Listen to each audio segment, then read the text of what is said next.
Bismillahirrahmanirrahim. Ya. Assalamualaikum warahmatullahi wabarakatuh. Waalaikumsalam warahmatullahi wabarakatuh. Ngeten Gus.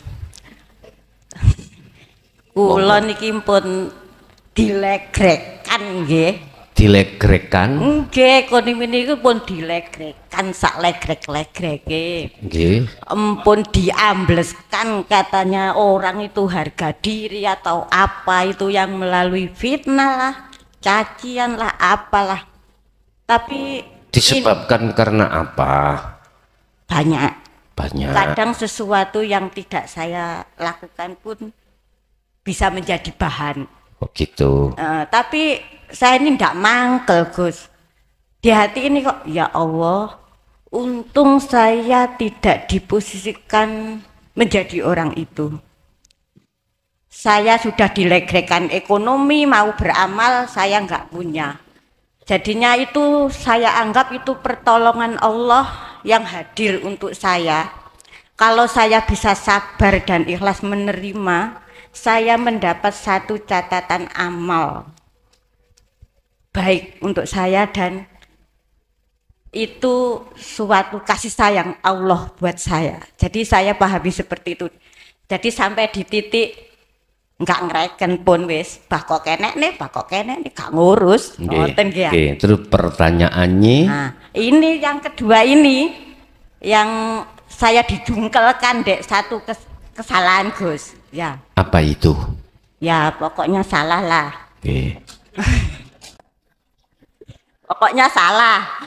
Terus tapi saya juga gini Gus pada saya, ya Allah, saya terima kesalahan, diposisikan dalam keadaan bersalah ini. Itu pun juga kasih sayangmu. Karena dengan ini saya bisa bertobat kepadamu. Saya engkau merindukan saya. GR lah gue titik-titik. Gusti Allah rindu sama saya gitu loh Gus. Ya. Terus akhirnya saya yakin pengampunan Allah itu pasti saya diampuni kalau saya bertobat dengan setulusnya dan seikhlasnya, dan tidak mengulangi kesalahan saya lagi. Tapi Gus, saya gini, awas kon yo nafsu. Ya aku kok gawe kesalahan meneh tak jungkelno genten kon. Lho ngoten Gus, teng nafsune niku. Niku apakah juga termasuk nafsu? Karena nafsu itu pun juga Allah. Apa ikut salah Gus? Matur suwun. Wassalamualaikum warahmatullahi wabarakatuh. Waalaikumsalam warahmatullahi wabarakatuh.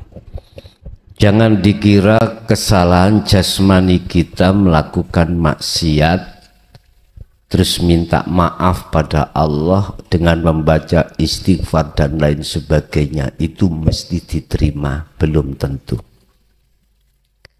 Syarat satu kesalahan itu diampuni oleh Allah ada dua. Pertama, ada kesempatan waktu kita untuk melakukan sebelum kematian. Kedua, syarat diterima tobat jasmani ini pada Allah yang meminta maaf itu harus bertemu yang diminta maaf. Sik tarungokno. Kita di syariat tidak pernah bisa bertemu Allah. Apa benar kita punya anggapan dosa saya secara jasmani ini diampuni Allah? Lawang kita tidak pernah bertemu Allah. Wong syarat yang kedua, satu kesalahan itu akan diampuni manakala yang melakukan kesalahan itu bertemu terhadap yang disalahi dan minta ampun. Kesimpulan, waktu ketika saat kita hanya di ahli hijab, total jenderal nggak akan bisa bertemu Allah. Bagaimana mungkin istighfar kita diterima? Lo nggak pernah bertemu. Logikanya saya punya salah pada si A. Apa mungkin saya itu diterima kesalahan saya tidak ketemu si A dan minta maaf langsung? Gak mungkin. Di rumah saya ngomong, si A, sepurone ya, wedhusmu mari tak colong. Gak bisa. Iki logikanya seperti itu. Jasmani kita melakukan kesalahan terhadap Allah dengan bentuk maksiat. Apakah maksiat kecil, maksiat besar? Apa diterima oleh Allah? Kita hanya cukup membaca istighfar sementara kita tidak bertemu Allah? Jawab saya, tidak bisa. Yes, pasti. Cuman anggapan kita lewat beberapa makalah mengatakan istighfar sing akeh. Engko ben disepuro lagi tidak? Istighfar ojo nglakoni maneh. Nyun sewu Bapak Ibu. Gak iso gak nglakoni maneh jikalau kesempatan ada. Ya dah? Gak bisa. Kita akan melakukan lagi. Iku jenenge tobat lombok. Ya, nggak bisa. Kecuali Anda bertemu Allah. Lah, tentang liqo bertemu Allah diajarkan di dalam dinul haq. Dinul haq. Baru di situ nanti apa kesalahan jasmani. Lebih-lebih kesalahan rohani, Pak. Kita menyekutukan Allah dengan yang lain, kita beriman kepada yang lain, itu di sepuro apa maneh dosa jasmani sampai ngentir.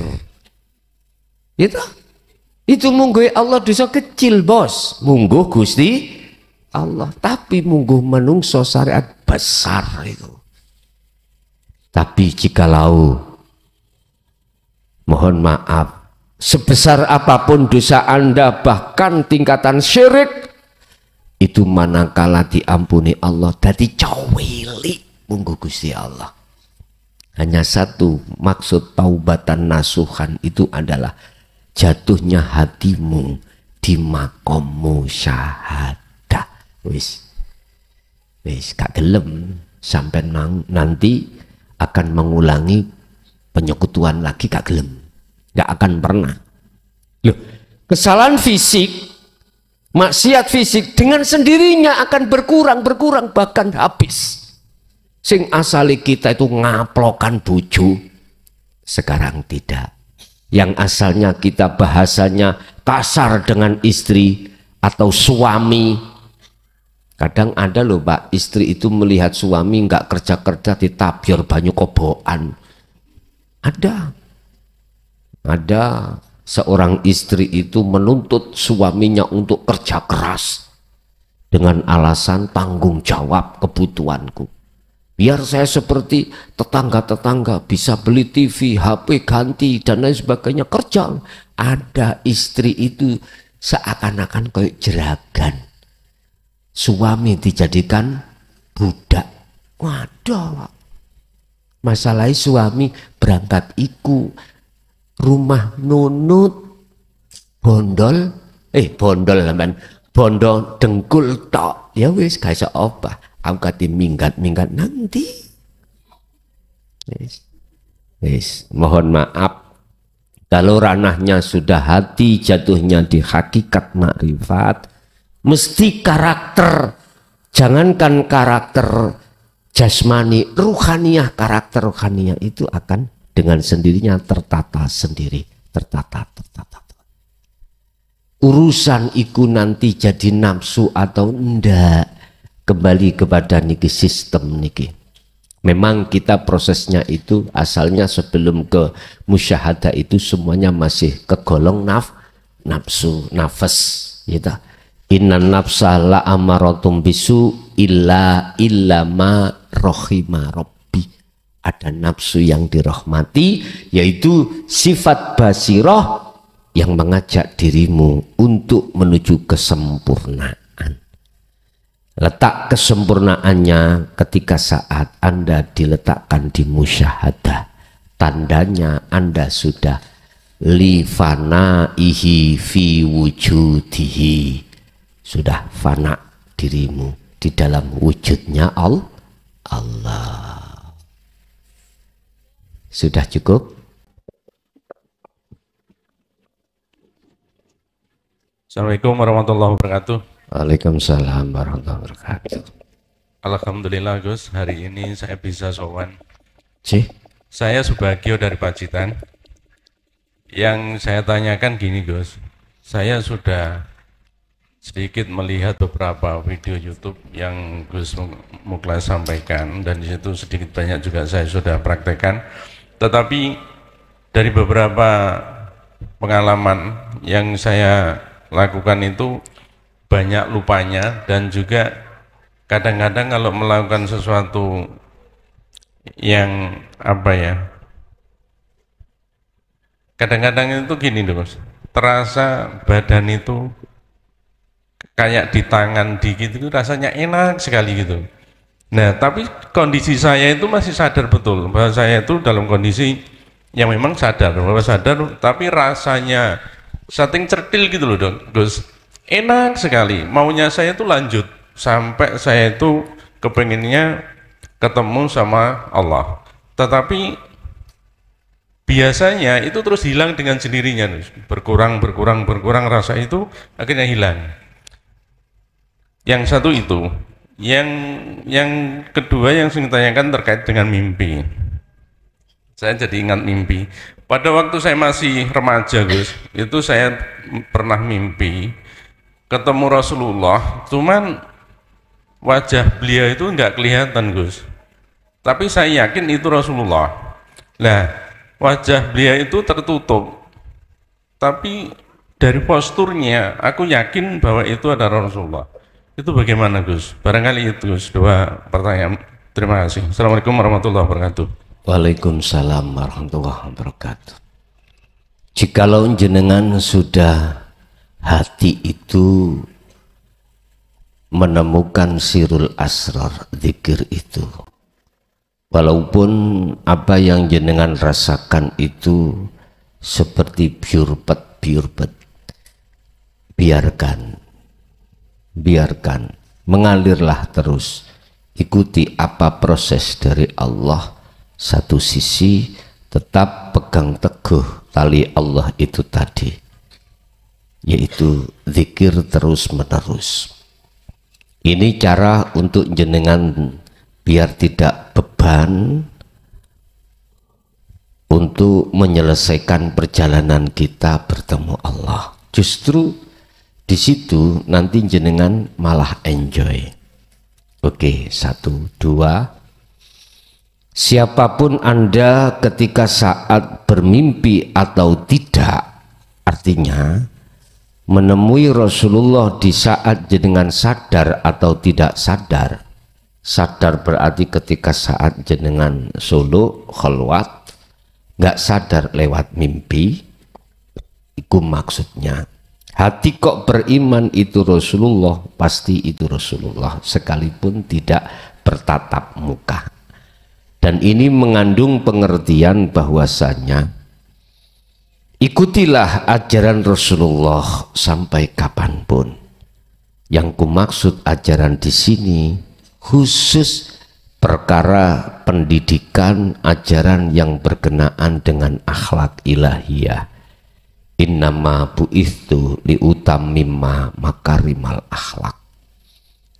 Dirilis di dalam hadis Sahih Bukhari, Rasulullah dawuh, sesungguhnya aku tidak akan diutus ke bumi oleh Allah kecuali untuk menyempurnakan akhlak. Artinya jenengan jangan ikut syariatnya saja, tapi ikutlah hakikatnya.